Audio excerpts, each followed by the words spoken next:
স্বাগত দীপ্তর সন্ধ্যার সংবাদে। আপনাদের সাথে আছি আমি আনোয়ারুল আলম। শুরুতে জানাবো সংবাদ শিরোনাম। সাবেক স্বরাষ্ট্রমন্ত্রী কামালকে ফেরত চেয়ে দিল্লিকে চিঠি দিয়েছে ঢাকা, জানালেন পররাষ্ট্র প্রতিমন্ত্রী। ভারতের দিল্লিতে ককরোচ পার্টির পদযাত্রায় পুলিশের লাঠিচার্জ, উভয় পক্ষের কয়েকজন আহত। বিশ্বকাপ জয়ে উল্লাসে ভাসছে স্পেন, আর্জেন্টিনায় বিষাদের ছায়া, দুই প্রবীণ সমর্থকের মৃত্যু।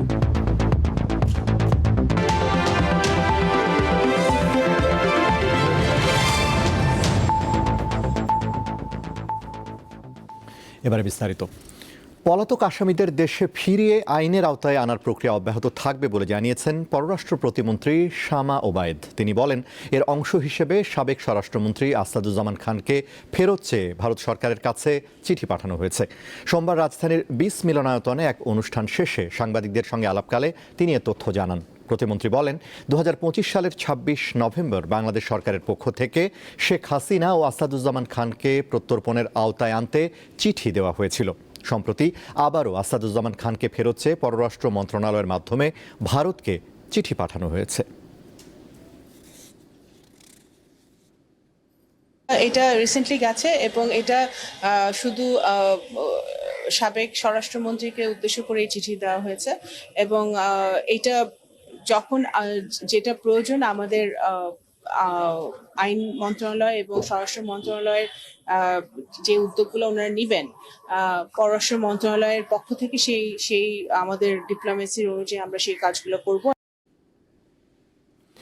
দেশের প্রকৃত উপকারভোগীর কাছে ফ্যামিলি কার্ডের সুবিধা কার্যকর, স্বচ্ছ ও নির্ভুলভাবে পৌঁছে দিতে একটি সঠিক ও গ্রহণযোগ্য তথ্য ভাণ্ডার গড়ে তোলার উপর গুরুত্ব আরোপ করেছেন প্রধানমন্ত্রী তারেক রহমান।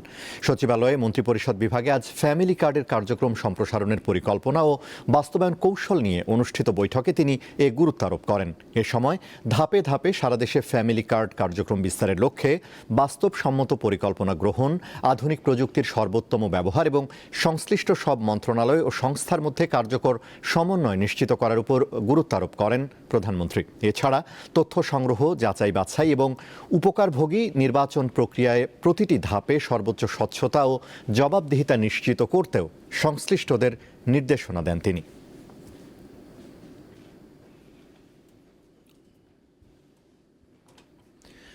মশা নিধনে দেশীয় উদ্ভাবনকে গুরুত্ব দিয়ে পরীক্ষা নিরীক্ষা ও কাজে লাগাতে সিটি কর্পোরেশনগুলোকে আহ্বান জানিয়েছেন স্থানীয় সরকার মন্ত্রী মির্জা ফখরুল ইসলাম আলমগীর। দুপুরে রাজধানীর ইঞ্জিনিয়ার্স ইনস্টিটিউশনে ইউথ টু ওয়ার্ল্ড আয়োজিত মশা নিয়ন্ত্রণ প্রযুক্তি শীর্ষক অনুষ্ঠানে অনলাইনে যুক্ত হয়ে তিনি এ আহ্বান জানান। মির্জা ফখরুল বলেন, মশা নিয়ন্ত্রণে এখন পর্যন্ত যে কেমিক্যাল ব্যবহার করা হচ্ছে তা খুব একটা কাজে আসছে না। তবে দেশীয় রাসায়নিক ব্যবহার করে যে প্রযুক্তি নিয়ে কথা হচ্ছে সেটি সম্ভাবনাময়। এছাড়া ডেঙ্গু ও চিকনগুনিয়া বিস্তারের বর্তমান মৌসুমে মশার লার্ভা নিধন করা প্রধান কাজ বলেও মন্তব্য করেন মির্জা ফখরুল। বলেন, নতুন উদ্ভাবিত প্রযুক্তির পরীক্ষামূলক কাজ করা গেলে মশা নিধনে সিটি কর্পোরেশন এবং উদ্ভাবকদের যৌথ কর্মসূচি সফল হবে।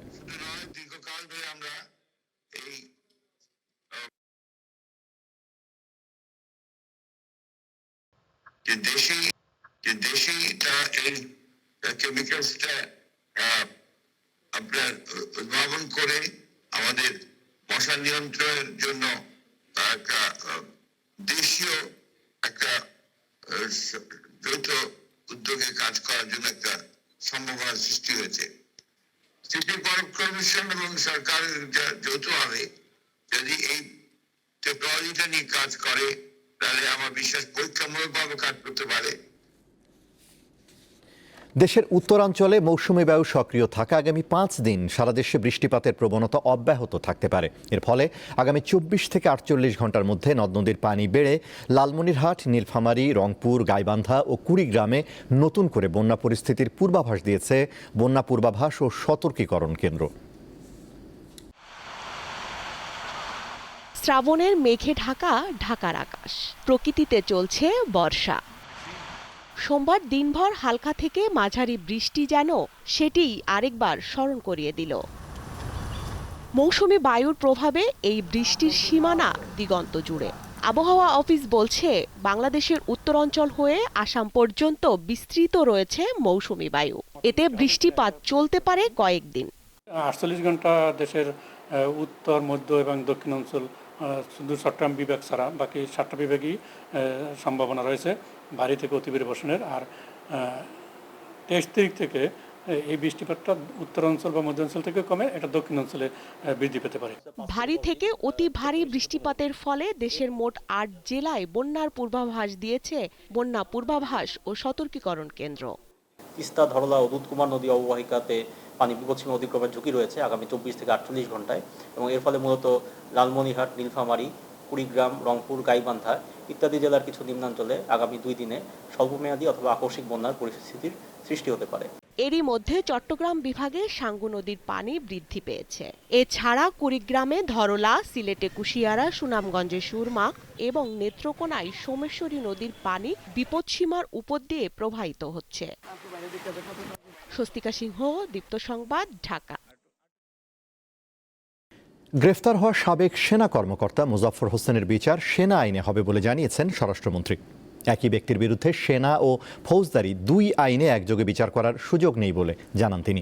রাজধানীতে সকালে বিজিবির সদর দপ্তর পরিদর্শন শেষে সাংবাদিকদের প্রশ্নের জবাবে মন্ত্রী এসব কথা বলেন।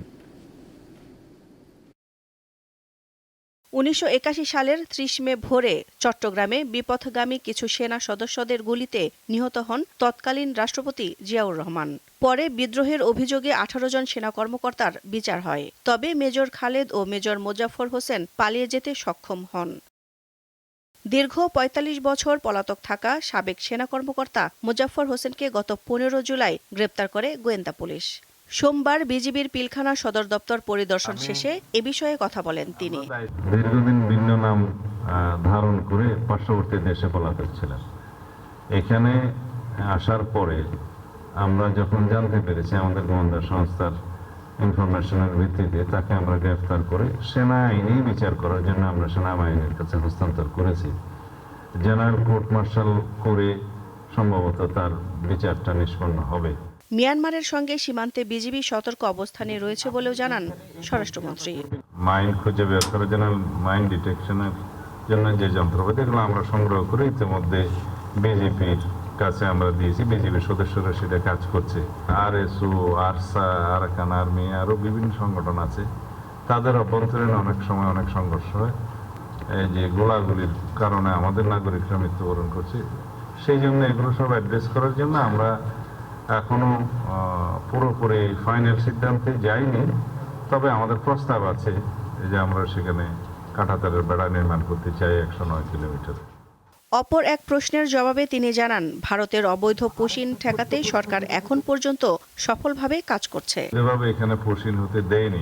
দিলশা দেনি, দীপ্ত সংবাদ, ঢাকা।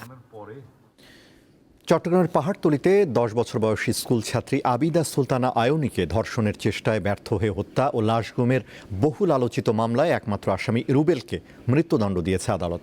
দুপুরে চট্টগ্রামের দ্বিতীয় নারী ও শিশু নির্যাতন দমন ট্রাইব্যুনালের বিচারক সাইফুর রহমান এ রায় ঘোষণা করেন। 2023 সালের 21 মার্চ বিড়াল ছানা দেওয়ার কথা বলে প্রতিবেশী সবজি বিক্রেতা রুবেল 10 বছর বয়সী আবিদা সুলতানা আয়নিকে একটি ফাঁকা বাসায় নিয়ে যায়। সেখানে ধর্ষণের চেষ্টা ব্যর্থ হলে শ্বাসরোধ করে হত্যা করে শিশুটিকে। পরে লাশ গুম করতে পাহাড়তলীর সাগরিকা এলাকার একটি ডোবায় ফেলে দেয়। তদন্তে সিসিটিভি ফুটেজ, ডিএনএ রিপোর্ট এবং 24 জন সাক্ষীর সাক্ষ্যে অভিযোগ প্রমাণিত হওয়ায় আদালত আসামিকে মৃত্যুদণ্ড দেয়।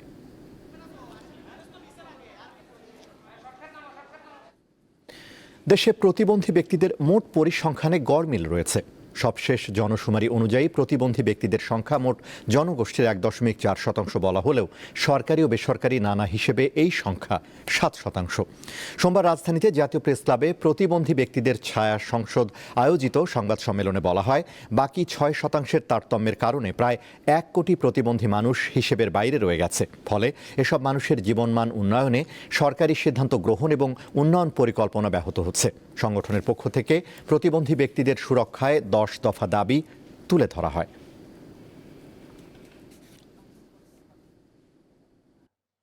মনোসামাজিক প্রতিবন্ধী ব্যক্তি, শ্রবণ প্রতিবন্ধী ব্যক্তি, শ্রবণ দৃষ্টি প্রতিবন্ধী ব্যক্তি সহ অন্যান্য ধরনের প্রতিবন্ধী ব্যক্তিদের শিক্ষা, কর্মসংস্থান বা স্বাস্থ্যসেবার কোনো পদক্ষেপ আমরা দেখতে পাচ্ছি না। প্রতিবন্ধী ব্যক্তিদের জন্য কারিগরি ও কর্মসংস্থানমুখী শিক্ষার ব্যবস্থা নিশ্চিত করতে হবে। আন্তর্জাতিক প্রসঙ্গ, ইরান যুক্তরাষ্ট্র যুদ্ধ আরও ভয়াবহ রূপ নিয়েছে। টানা নবম রাতেও ইরানের বিভিন্ন সামরিক স্থাপনায় হামলা চালিয়েছে যুক্তরাষ্ট্র। এর মধ্যেই ইরানের সামরিক শক্তি কার্যত ধ্বংস হয়ে গেছে বলে দাবি করেছেন মার্কিন প্রেসিডেন্ট ডোনাল্ড ট্রাম্প। একই সঙ্গে জর্ডান ও ইরাকে নিহত মার্কিন সেনাদের স্মরণ করে আজও আরও জোরালো সামরিক অভিযানের ঘোষণা দিয়েছেন তিনি। টানা 9 দিনের সামরিক অভিযানে হামলার গতি আরও বাড়িয়েছে যুক্তরাষ্ট্র। হোয়াইট হাউসে সাংবাদিকদের সঙ্গে আলাপকালে প্রেসিডেন্ট ডোনাল্ড ট্রাম্প দাবি করেন, ইরানের হাতে এখন অল্প কিছু ক্ষেপণাস্ত্র, ড্রোন ও সীমিত উৎপাদন সক্ষমতা ছাড়া উল্লেখযোগ্য কোনো সামরিক শক্তি অবশিষ্ট নেই। ট্রাম্প বলেন, শুরুতে যুক্তরাষ্ট্রের লক্ষ্য ছিল ইরানকে পারমাণবিক অস্ত্রের সক্ষমতা অর্জন থেকে বিরত রাখা। তবে এখন সেই সক্ষমতার সম্ভাবনাই পুরোপুরি শেষ করে দেওয়ার অভিযান চলছে। আগে আমরা ইরানকে একটি নির্দিষ্ট সক্ষমতা অর্জন থেকে বিরত রাখার চেষ্টা করছিলাম। এখন আমরা সেই সক্ষমতার সম্ভাবনাই সম্পূর্ণভাবে শেষ করে দিচ্ছি। আমরা নিশ্চিত করছি ইরান যেন আর কখনো পারমাণবিক ক্ষেপণাস্ত্র বা এ ধরনের সক্ষমতা অর্জন করতে না পারে। ট্রাম্পের দাবি, জর্ডান ও ইরাকে সাম্প্রতিক হামলায় নিহত মার্কিন সেনাদের সম্মান জানাতেই ইরানের বিরুদ্ধে সর্বশেষ হামলা চালানো হয়েছে। নিহত সেনাদের মহান দেশপ্রেমিক বলে অভিহিত করেন তিনি। মনে রাখতে হবে, সেই মহান দেশপ্রেমিকরা লড়াই করছিলেন যেন ইরান কখনোই পারমাণবিক অস্ত্র অর্জন করতে না পারে। ইরানের সামরিক সক্ষমতা ব্যাপকভাবে ক্ষতিগ্রস্ত হয়েছে, প্রায় সবকিছুই তারা হারিয়েছে।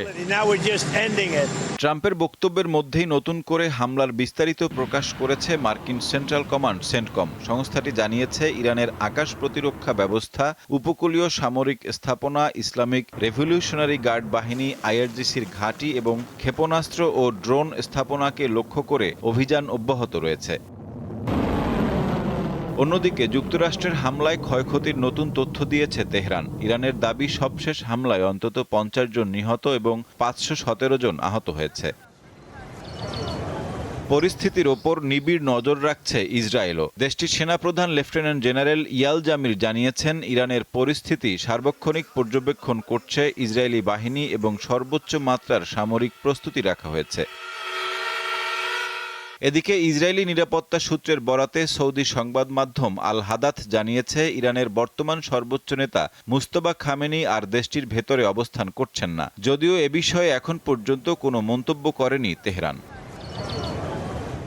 সাইফুর রহমান শিশির, দীপ্ত বার্তাকক্ষ। ভারতের রাজধানী নয়াদিল্লিতে ককরোচ জনতা পার্টির পার্লামেন্ট অভিমুখে পদযাত্রায় বিক্ষোভকারীদের উপর টিয়ার গ্যাস নিক্ষেপ ও লাঠিচার্জ করেছে পুলিশ। এ সময় উভয় পক্ষের কয়েকজন আহত হয়েছে। সংবাদ মাধ্যম এনডিটিভি জানায়, ভারতের মেডিকেল ভর্তি পরীক্ষায় অনিয়মের অভিযোগ এবং কেন্দ্রীয় শিক্ষামন্ত্রী ধর্মেন্দ্র প্রধানের পদত্যাগের দাবিতে সোমবার সিজেপির সমর্থকরা সংসদ চলো অভিযানে অংশ নেয়। যদিও এই কর্মসূচির অনুমতি দেয়নি পুলিশ, ফলে অভিযান ছত্রভঙ্গ করতে টিয়ার গ্যাস নিক্ষেপের পাশাপাশি লাঠিচার্জ করা হয়। পরিস্থিতি নিয়ন্ত্রণে আনতে মধ্য দিল্লির কয়েকটি এলাকায় বন্ধ রাখা হয় মোবাইল ইন্টারনেট সেবা। এছাড়া সংসদ ভবনের কাছাকাছি সবগুলো মেট্রো স্টেশন বন্ধ করে দেওয়া হয়। এতে দিল্লির বিভিন্ন মেট্রো স্টেশনে বিশৃঙ্খল পরিস্থিতির সৃষ্টি হয়।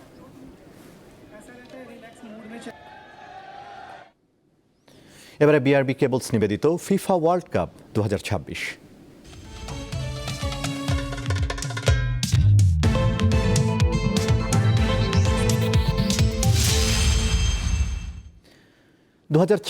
ফিফা বিশ্বকাপ ফাইনালের পর ফুটবল বিশ্ব পেল নতুন রাজা। নিউ ইয়র্কের টাইমস স্কোয়ার থেকে স্পেনের রাজপথ, সবখানে এখন লা রোজাদের জয় জয়কার। ব্যতিক্রম শুধু বুয়েন্স এইরেস, সেখানে নেমে এসেছে বিষাদের ছায়া। কেউ গায়ে জড়িয়েছেন জাতীয় পতাকা, কেউ আবার হাতে উড়িয়ে বেড়াচ্ছেন সেটি। অনেকের গায়ে জাতীয় দলের জার্সি। বিশ্বকাপ জয়ের আনন্দে এমন উৎসবই তো স্বাভাবিক। ফাইনালে আর্জেন্টিনাকে হারিয়ে শিরোপা জয়ের পর পুরো স্পেন জুড়ে বইছে উল্লাসের ঢেউ। আর দলটি তরুণ তারকা লামিন ইয়ামালের শৈশব যেখানে কেটেছে, সেই রোকাফোন্দা যেন পরিণত হয়েছে উৎসবের বড় একটি কেন্দ্রে। এই জয় আমাদের প্রত্যাশিতই ছিল।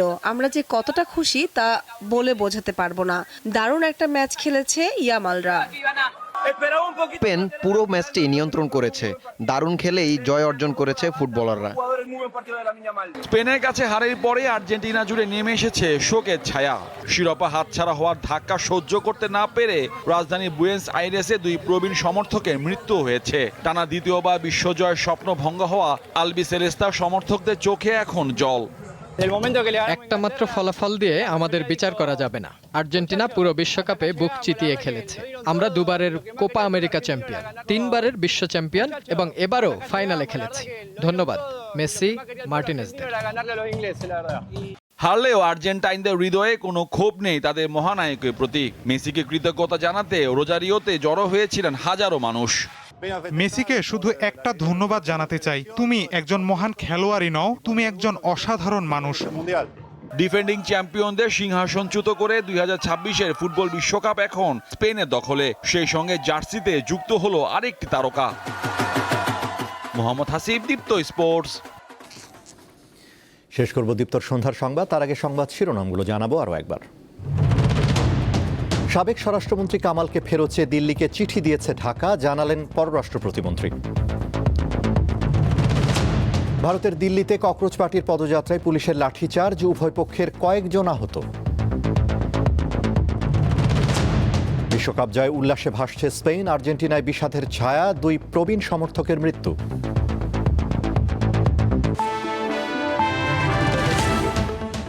এ ছিল এখনকার মতো। এছাড়া আরও তথ্য ও বিনোদনের খবর পেতে যুক্ত থাকুন দীপ্ত টিভির ডিজিটাল প্ল্যাটফর্মগুলোতে। ধন্যবাদ।